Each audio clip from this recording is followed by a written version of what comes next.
ஒரு விஷயத்த நீங்க ஃபேக்னு வந்து பேசும்போது ப்ரூஃபோட பேசுங்க. இல்ல அந்த விஷயத்த சோசியல் மீடியாக்கு எடுத்துட்டு வராதீங்க. இந்த வீடியோ யாருக்கு அப்படின்னு பாத்துக்கிட்டீங்கன்னா நளினி கோதண்டபாணி உங்களுக்கு தான். சில விஷயம் நீங்க எடுத்துட்டு வந்து பேசுறீங்க, அதுக்கான ப்ரூஃபை எங்க கிட்ட காமி. ரீசனா எல்லாருமே பாத்துட்டு இருந்திருப்பீங்க, நம்மளோட ப்ராடக்டை டார்கெட் பண்ணி சில விஷயம் இந்த சோசியல் மீடியால போயிட்டு இருக்கு. இங்க தெளிவுபடுத்துறதுக்காக தான் இந்த வீடியோ செஞ்சிருக்கேன். வீடியோ கடைசி வரைக்கும் பாருங்க. இந்த வீடியோ யாருக்குன்னு பாத்துக்கிட்டீங்கன்னா நளினி கோதண்டபாணி உங்களுக்கு தான். நாங்க ஏன் இந்த விஷயத்தை எடுத்துட்டு வந்து பேசணும்னா, இந்த விஷயத்துல நாங்களுமே சம்பந்தப்பட்டிருக்கோம். ஒரு ப்ராடக்டை நீங்க ஃபேக்னு சொல்லும் போது ப்ரூஃபோட பேசுங்க.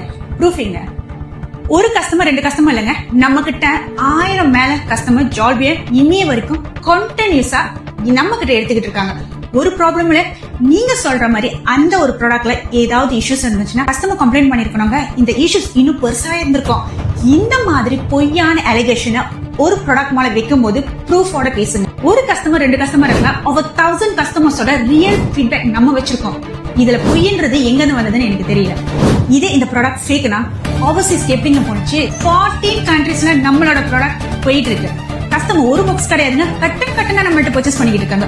ஒரு ஒர்க் பண்ணாத ப்ராடக்ட் இந்த அளவுக்கு வந்து கஸ்டமர் வாங்கிட்டு இருக்காங்க. அண்ட் கான்டினியூஸா இத்தனை வருஷமும் நம்ம கிட்ட எடுத்துட்டு இருக்காங்க. நான் இதுல என்ன சொல்ல வரேன் அப்படின்னு பாத்துக்கிட்டீங்கன்னா, முடிஞ்ச அளவுக்கு இந்த மாதிரி பர்சனுக்கெல்லாம் சப்போர்ட் பண்ணாதீங்க. அவங்க உண்மையாவே மக்களுக்கு நன்மை செய்யணும் அப்படின்னு நினைச்சிருந்தாங்க, இதுல லீகலா அவங்க மூவ் பண்ணிருப்பாங்க. இந்த மாதிரி சோசியல் மீடியால ஒரு பர்சனையும் அவங்க வந்து டார்கெட் பண்ணி பர்சனல் விஷயத்தை எடுத்துட்டு வந்து பேசணும்ன்ற அவசியம் கிடையாது. இல்ல நம்மளுக்கு தெரியுது அவங்க என்ன ட்ரை பண்ணிக்கிட்டு இருக்காங்க. ஓகே, பர்சனலா நான் 3 வருஷம் ஜாலிபி கன்சியூம் பண்ணிட்டு இருக்கேன். நான் நல்லா இருக்கேன். நான் மெடிக்கல் செக்அப் போயிட்டு வந்துட்டேன். மெடிக்கல் ரிப்போர்ட் என்கிட்ட இருக்கு. நான் ஹெல்த்தியா தான் இருக்கேன்.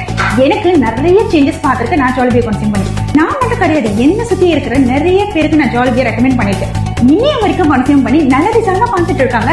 இன்னொரு விஷயத்த சொல்லிடுறேன், இதுக்கு முன்னே இருந்த சேல்ஸோட இப்போ இன்னும் டபுள் ஆங்கிள் சேல்ஸ் வந்துட்டு இருக்கு. உங்களுக்கு தான் நன்றி சொல்லணும்.